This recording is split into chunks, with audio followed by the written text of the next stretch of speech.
Hey friends, it's Carrie. I'm back. It's Life Renovations Week 1. We had a lesson yesterday about awareness. If you haven't watched that video, then check up here. I'll put a card up there so that you guys can watch that video now if you haven't yet. We're going to do a little bit of guided journaling today to become a little bit more aware of what the different parts of our minds are doing, okay? Okay, so I jumped over. This was yesterday's lesson. You have your brain, which is your objective mind, which takes into account your five senses. You have your solar plexus, which is your subjective mind, which takes into account things like your gut instincts and feelings and emotions. You have your egoic mind, which basically takes information from your past and your learned responses and decides if you need to be protected or not. And then also we have our universal mind, which is the outer world, the collection of all knowledge at all time from all beings and all dimensions. This is like all the information that's ever existed and ever will exist in all of the world is basically outside of our bodies, right? But I like to think of this as its own little mind. It is similar to the internet. If you think of what the internet is, it's basically a giant mind where you can do a query and say like, hey, I want to learn about this. And then all of a sudden you have it. Like that's the universal mind. And it is available to you at all times. Not just the internet, but like information. And then if you remember too, you also have your soul, which is the deep part of you that is bigger than your objective mind, bigger than your subjective mind, bigger than your egoic mind, and connects to the universal mind to gain inspiration and also to give inspiration. So let's do a little guided journaling to explore these things. So first off, let's look at your objective mind right now in this very present moment. What is happening? What's around you? So let's look at our five senses because this is where we get the most facts and where we can really find ourselves being incredibly present to what's actually happening objectively right now. So let's think first about what you see. So of course you see me on the computer.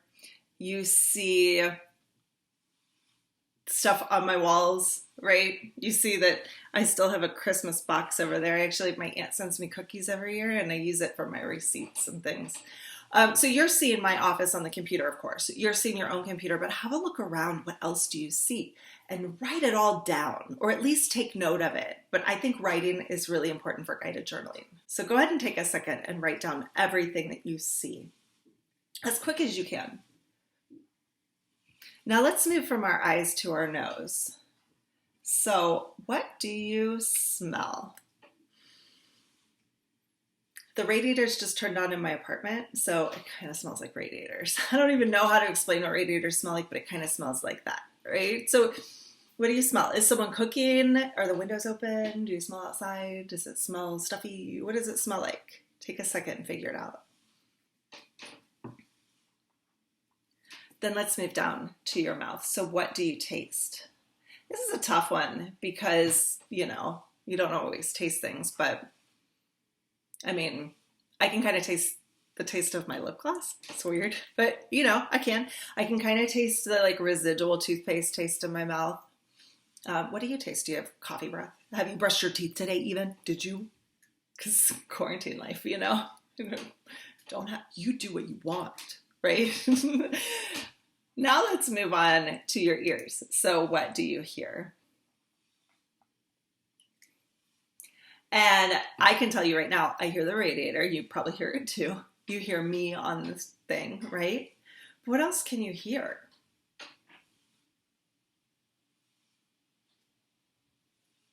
I can hear the wind actually outside. I have my windows open in the other room, so I can hear like some movement outside, whether it's wind or whether it's cars or whatever. Like, I can hear that. What do you hear? I'll be real quiet. And the last thing, and this one is the one that I feel like is the most important because it really brings you into your body and into the present moment. What do you feel? Your sense of touch. Now, start with your own body. What do your clothes feel like on your body? Like, can you actually feel the fabric on your body? Like, how often do you really pay attention to that? What do your fingertips feel like? Are they dry? Are they, do your hands feel tight? right? Do you feel a little cold? How's your temperature? How's the temperature of the room? You could even, like, is your arm on the desk? Do you have a pen in your hand? What do you feel at the present moment right now? Now, all of these things are facts about the present. They are true facts. This is what I see, hear, taste, touch, and smell. That's it, right? These are facts. Now let's move on to our subjective mind. It's kind of my favorite. Mainly because it tells you so much. So, housed in your subjective mind is your pain body. Now, a lot of times people think that they feel pain, right? But pain is actually a really tricky beast because pain really is more of a protective mechanism for our body than it is an actual physical thing. And I know that's hard for people to understand, but you have to trust me. I've been working with pain for 13 years. It's a tricky beast, right? And to me, pain doesn't mean that it's not true, is subjective. And that means that you can't put a number on it. Like, I can look around the room and look at these objective things from my five senses and say, like, it feels like it's 72 degrees in here. It looks like I have calendars on the wall that I have put no dates on. I actually erased them all earlier. I just haven't gotten to it yet because, there's nothing on my calendar. So, I'll just wait until something's supposed to go on there. These are facts, but your pain itself is completely subjective. And it's subjective because I can say, like, wow, my back really hurts today. But what does that mean even? Like, can you put a number on it? Can you give it a rating? Can you say it's pain at a number 10 on the scale? Like, who's to say what that scale is? There is no metric for pain. You just know that you're in pain, right? And that's a subjective response. It's a gut instinct. So take a look into your pain body and say, okay, what do I feel right now? So I'm feeling a little bit of tension right on the base of my ribs in the back. I feel tension in my legs. I must be a little nervous. So I'm noticing that. And then from that pain, how I went straight from I'm feeling tension in my legs to I must be nervous. I jumped ahead of myself. So you can take that pain and say, what does this mean? Okay, so me holding tension in my legs is totally a thing I do when I'm nervous. And I'm nervous because I'm on the camera. It's okay, right? This is life. I also am feeling this in my back because I'm trying to hold myself upright because I'm trying to be on camera. But what if I just relaxed and let that go? It's different, and I look a lot more relaxed now, don't I? Yeah, pretty crazy. So anyway, these are your subjective mind things. So go from your pain body response and then just take a second and think, well, what does that feel like emotionally? And see if you can put an emotion to it. So first we want to look at our pain body. What do you feel in your pain body? Where do you feel pain? And then give it a quality, an emotional quality. So that pain might feel sad. It might feel frustrated. It might feel cooped up. It might feel angry. It might feel tired. It might feel nervous. It might feel relaxed. Who knows? Like, just put a quality of emotion onto that piece. And these are your subjective facts, if you can put it that way. This is what your subjective mind is telling you in the present moment. So you know that you have these facts and you know that you have these feelings and you know that this is true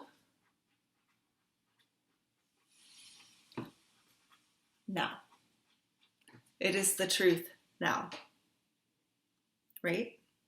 Now, let's look at your ego.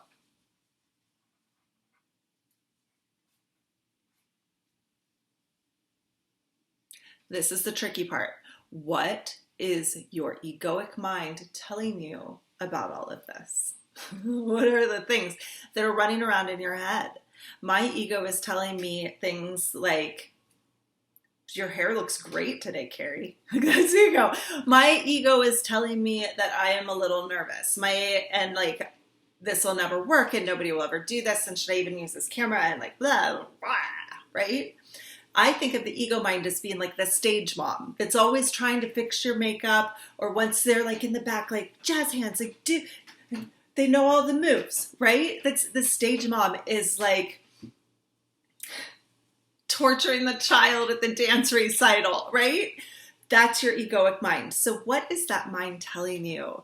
What is it telling you right now? What's it telling you about these feelings? What's it telling you about being under lockdown? What is it telling you about your current situation?